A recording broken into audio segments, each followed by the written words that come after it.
Halo Bapak Ibu dan rekan-rekan sekalian, perkenalkan nama saya Desi. Di sini saya akan mempresentasikan mengenai tentang leadership dan macam-macam gaya kepemimpinan serta contoh penerapan pada tokoh pilihan saya. Nah, di sini saya akan langsung membahas definisi leadership. Menurut Peter Gen Nordhaus 2013, kepemimpinan adalah proses mempengaruhi orang lain untuk mencapai tujuan bersama.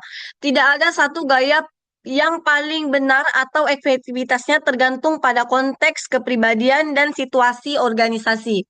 Di sini untuk tokoh pilihannya saya memilih Donald Trump karena saya rasa Donald Trump merupakan salah satu pemimpin yang sangat hebat dan kepemimpinannya yang unik.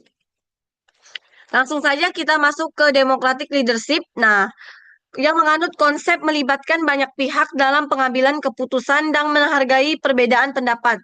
Contoh tokoh lainnya yaitu adalah Vivek Ramaswamy adalah contoh pemimpin demokratis modern. Meskipun sering berbeda pandangan dengan kelompok liberal seperti kaum LGBT dan pendukung aborsi, ia tetap mau berdialog mendengarkan pandangan mereka tanpa arogan. Hal ini menunjukkan sikap terbuka dan menghargai opini lawan politiknya.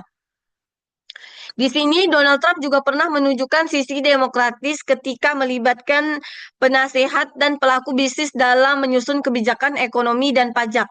Ia tetap terbuka pada diskusi namun tetap tegas saat mengambil keputusan di akhir.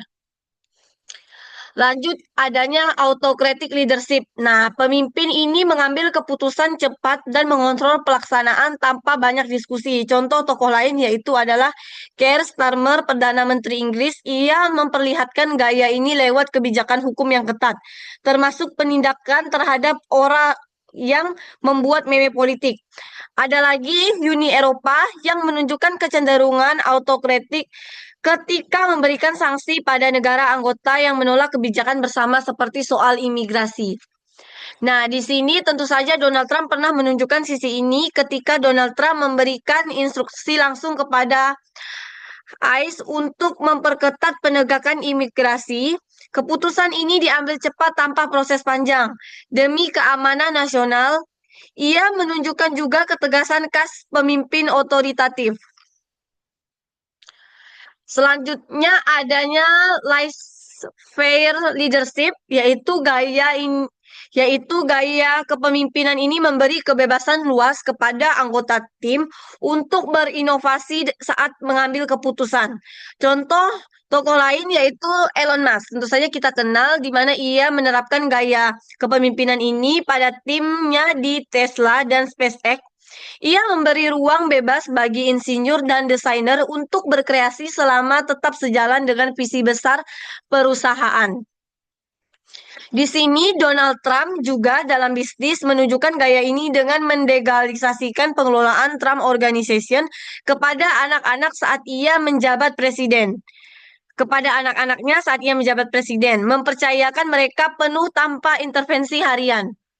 Selanjutnya ada strategic leadership, di mana kepemimpinan ini adalah berpikir jangka panjang dan berani mengambil keputusan besar demi visi nasional atau organisasi. Contoh tokoh lain yaitu adalah Presiden El Salvador Nayib Bukele menunjukkan kepemimpinan strategis dan memecat hakim korup, memerangi geng MS-13, dan mengubah El Salvador dari negara berbahaya menjadi aman dan maju secara ekonomi. Di sini juga tentu saja Donald Trump pernah menampilkan gaya ini di mana saat ia melalui kebijakan perang tarif investasi dalam negeri, ia mendorong perusahaan Amerika Serikat untuk memproduksi dalam negeri dan melindungi industri nasional, langkah yang memperkuat ekonomi Amerika jangka panjang.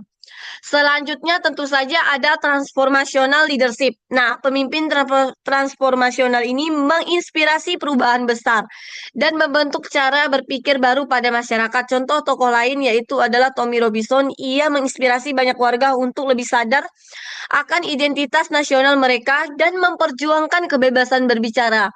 Ia menggerakkan perubahan nasional yang signifikan dari tingkat yang paling dasar. Di sini Donald Trump juga pernah mengubah cara komunikasi modern melalui media sosial dan membangkitkan semangat nasionalisme ekonomi di kalangan Amerika.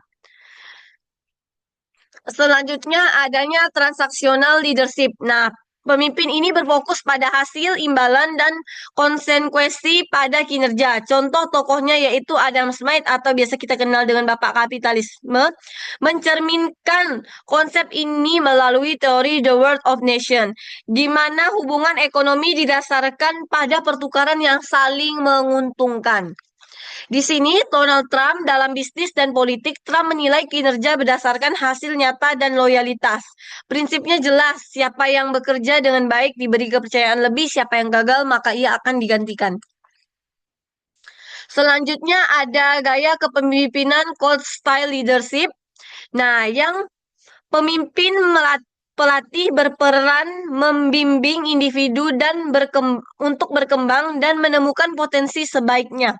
Contoh tokohnya yaitu adalah Carly Crick, pendiri Turning Point USA, dikenal sebagai pemimpin muda yang membimbing generasi baru agar memahami nilai-nilai konservatif dan tanggung jawab nasional.